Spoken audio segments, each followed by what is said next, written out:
Greetings and salutations, loyal viewers of this channel. My name is Sean, and today we're going to talk about the so-called high-tech gates that are being installed in New York City subway stations, and how, of course, they're a complete and utter failure, and in under a month, New Yorkers who don't want to pay for the subway have cracked the code. They figured out how these gates work, and now we're seeing video after video being posted online teaching people who don't want to pay for the subway how to avoid getting caught up with these new technologies. But before we get into that, I want to thank everybody who signed up over at actualjusticewarrior.com/join.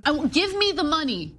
Give me the money. Okay. And thank you to the podcast listeners, Spotify, Apple, and Google's podcasting platform. MTA has spent hundreds of thousands of dollars on these new subway platform gates to try to crack down on fare evaders. So the question, does it make a difference? Our camera's seeing a lot of people today running past the gates. They're skipping their fares for a free ride. So the first thing that I want you guys out there in the audience to take note of is the cost of putting in these new gates at the subway stations across the city of New York, because right now we're in at around $700,000 for just one train station in the city of New York, and this is the Jamaica station that is in and around JFK Airport. So they spent $700,000 to put in these new gates, and already people are cracking them. They're already fare evading through them, and you could see that with the video, the B-roll that is behind these local news anchors, which just goes to show you that we are in for yet another MTA boondoggle among a long train of boondoggles, pun intended, from the Mass Transit Authority. Watch to the left of your screen, and it's 5 for the price of 1 as passengers scurry into the subway behind a single paying customer. So I love that the local news went down there, they went to videotape this, and in just one day, even with the big hulking news camera behind this guy reporting on it, you see 5 people, including one person who is trying to pay at a different gate, all dash through for the price of 1, which, by the way, is not something that you would have been able to do with the regular turnstile thing that only turns once per swipe of the card or of the payment method that is being utilized. So already, and I mean already, we have a giant problem. We have a gate that appears to be easier to fare evade, and not just because of what you just saw right here on the video. There's actually already a fare evasion hack being posted and going around on Twitter and on YouTube Shorts, because I guess YouTube Shorts can encourage people to commit crimes in the city of New York, because the city of New York encourages people to commit crimes in the city of New York,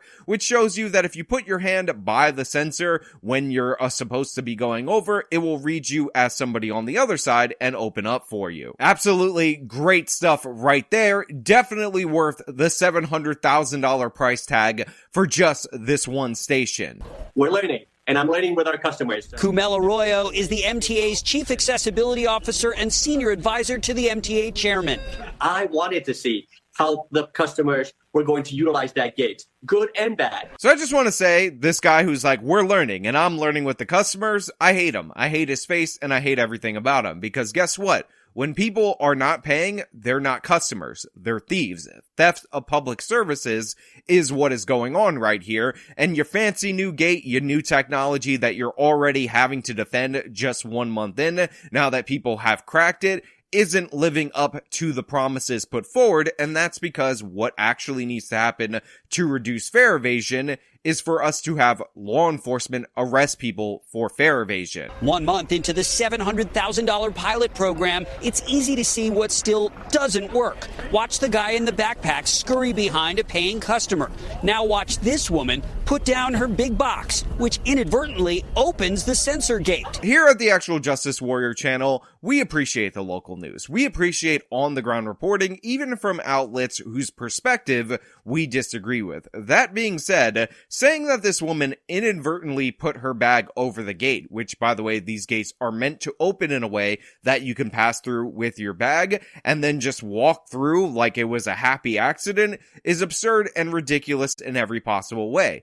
She did this on purpose because this is the mechanism that you can use in order to get through this gate without paying it, and the local news should acknowledge that, especially when they're doing a segment on fare evasion. She might have given us a little bit of jubilation when she got through, but make no mistake about this, obviously she did this on purpose because this is the way you get around the system. But the MTA says don't be fooled. For most riders, these new wider gates are allowing passengers with luggage to more easily pay. Now, the MTA guy says, oh, don't be fooled by the video. Don't be fooled by everybody pointing out how easy it is to get around this.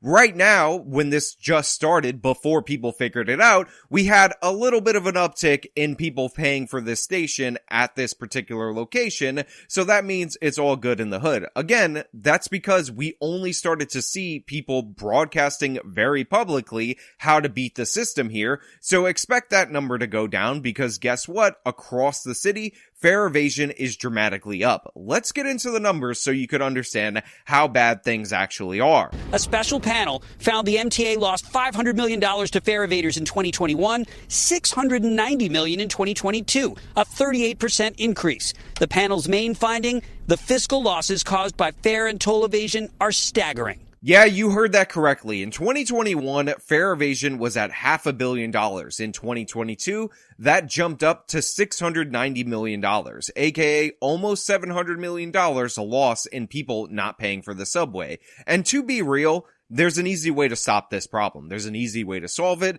and that is if you're caught not paying for the subway, if you're caught jumping the turnstile, then you need to be arrested. Unfortunately, New York City operates well too often like this, where you have a guy videotaping another guy beating the subway system, jumping the turnstile in this particular way, right in front of the police, and yet no arrest is made. This is because we had policy changes that said that this just wasn't worth it to do it anymore. We have bail reform, which releases these people same day automatically, so there's no accountability for it, and a bunch of other issues that cater to the criminal while harming the average everyday citizen. On top of that, the solution that was pushed by Governor Andrew Cuomo, by Kathy Hochul, by former Mayor Bill de Blasio, and to his credit, Eric Adams at least appears to be against it, is congestion pricing. More tolls for drivers in order to compensate for this deficit that the MTA is dealing with.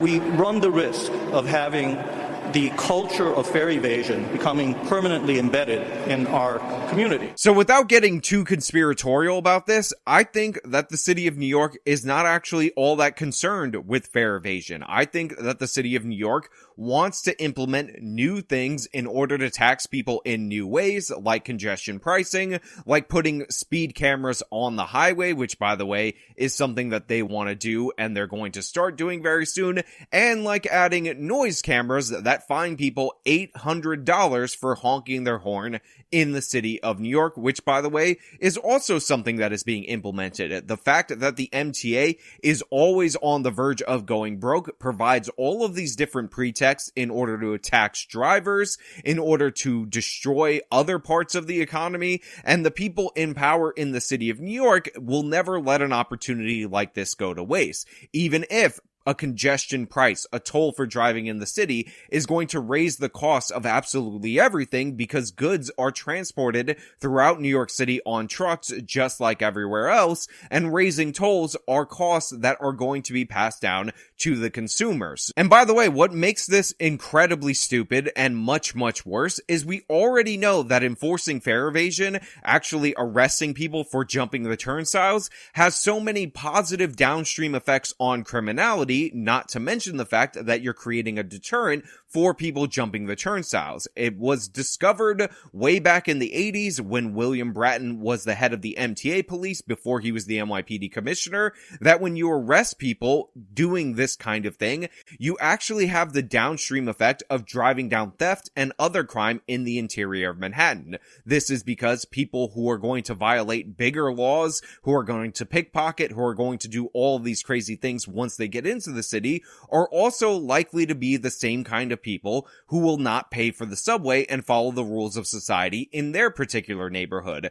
So cutting them off before they get into the interior of the city was a logical policy implemented by the NYPD, implemented by the MTA police, that of course was thrown away under the de Blasio administration so that these deficits could fester even worse, so that the criminals could get yet another break, and we're all suffering the consequences of those actions. On top of that, one of the things that was discovered when Bratton implemented these policies and actually brought processing to the stations so you could check if people pop for warrants, is that 1 out of every 7 people that they arrested way back when for jumping the turnstiles actually had a felony warrant against them. So that was, again, a good entry point in order to get these criminals off the streets before they impact people. And we've seen a bunch of different situations where people are going crazy on the train. They're attacking people, they're threatening people, and then ultimately they end up getting killed, just like the Jordan Neely case,